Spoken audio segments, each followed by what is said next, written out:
भगवान शिव को विश्वेश्वर, विश्वनाथ आदि नामों से भी संबोधित किया जाता है, जिनका अर्थ है संपूर्ण विश्व के स्वामी। किंवदंतियों की माने तो सृष्टि के आदि में जब भगवान शिव एवं मां पार्वती पृथ्वी का भ्रमण कर रहे थे, उन्हें यह स्थान बहुत प्रिय लगा। तब मां पार्वती को यहाँ कुछ समय रुकने की इच्छा हुई, तो भगवान शिव अपने लिंग रूप में यहीं स्थापित हो गए।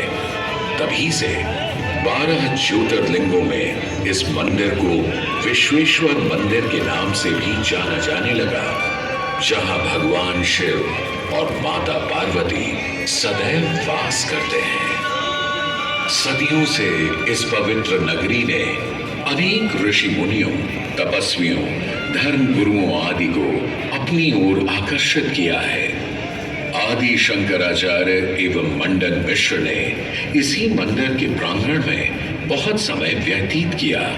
समय बदला, दौर बदला।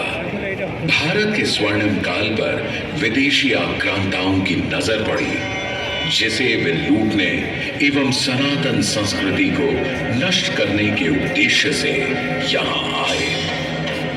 जब प्रथम बार गौरी ने आक्रमण किया, तब पृथ्वीराज चौहान ने उसे बुरी तरह पराजित किया था।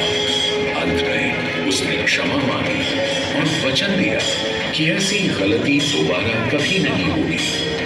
अतः पृथ्वीराज चौहान ने उसे छोड़ दिया।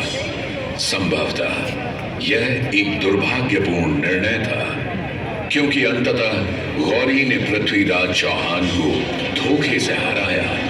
तत्पश्चात उनके साथ बहुत बुरा व्यवहार किया तथा उनकी दोनों आंखें भी निकाल दी।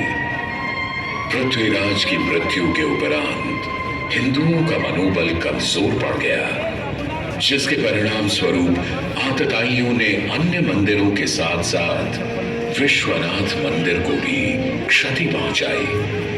यह ऐसा काला दौर था जिसके स्मरण करने मात्र से आंखें नम पड़ जाती हैं। परंतु समय सदा एक सा नहीं रहता और दुख के ये बादल भी सुख में बदलने वाले थे। एक धार्मिक सम्मेलन में राजा टोडरमल की भेंट नारायण भट्ट से हुई। नारायण भट्ट एक बहुत धनी व्यक्ति थे। दोनों ही धार्मिक इंसान थे और नित्य प्रति भगवान की पूजा अर्चना करना अपना परम कर्तव्य समझते थे। दोनों ने काशी विश्वनाथ के इस पावन मंदिर का जीर्णोद्धार करवाया और वीरान पड़े खंडहरों में एक नई जान डाल दी। 16वीं सदी में संत तुलसीदास ने यहाँ रामचरितमानस की चौपाइयों को पढ़ा था तथा संत एकनाथ ने भी यहीं पर वारकरी संप्रदाय का महान ग्रंथ श्री एकनाथी भागवत लिखकर पूरा किया था।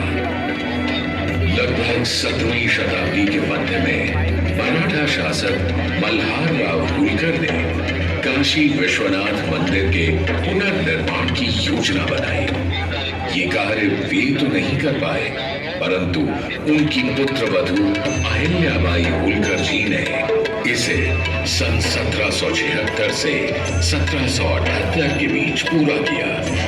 वर्तमान काशी विश्वनाथ मंदिर निर्माण का श्रेय अहिल्याबाई होलकर जी को ही जाता है। इनके अलावा महाराजा रणजीत सिंह ने 1000 किलो शुद्ध सोने से निर्मित छत्र को इस मंदिर पर लगवाया। जहां ग्वालियर की महारानी बैजाबाई ने ज्ञानवापी का मंडप बनवाया, तो वहीं नेपाल के महाराजा ने यहाँ नंदी की प्रतिमा स्थापित करवाई।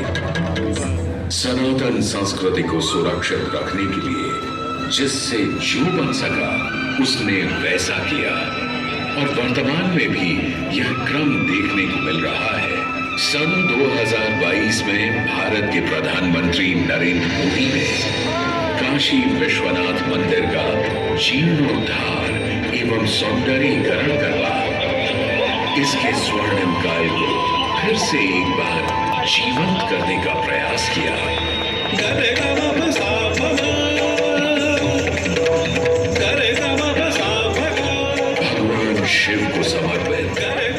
काशी विश्वनाथ का यह पावन मंदिर सदियों से करोड़ों श्रद्धालुओं का प्रेरणा स्रोत रहा है और सदैव के लिए रहेगा।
Check